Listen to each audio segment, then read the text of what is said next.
नमस्कार म्हणजे आपण धपाटे बनवूया. नमस्कार मंडळी, अथर्व रेसिपीजमध्ये आपल्या सर्वांचं स्वागत आहे. आज आपण बनवणार आहोत धपाटे. त्यासाठी लसूण, मिरची, जिरे एकत्र बारीक करून घ्यायचं. त्याच्यानंतर गव्हाचं, ज्वारीचं, बाजरीचं, बेसन पीठ आणि तांदळाचं पीठ घ्यायचं. त्याच्यात बारीक चिरलेली कोथिंबीर, हिरव्या मिरचीचा ठेचा, हळद, मीठ घालून मिक्स करून घ्यायचं. त्यानंतर लागेल असं पाणी, थोडं पाणी घालून त्याचा गोळा करून घ्यायचा घट्ट असा. आणि तो घट्ट झालेला गोळा थोडा वेळ झाकून ठेवायचा.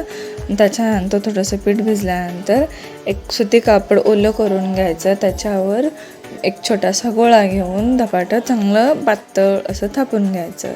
थापलेल्या धपाट्याला मधून होल करायचे बोटाने छोटे छोटे आणि गरम तव्यावर दोन्ही साईडने चांगलं खरपूस होईपर्यंत भाजून घ्यायचं. आणि ते धपाटे दही घातलेल्या मिरचीसोबत एन्जॉय करायचे. थँक्यू.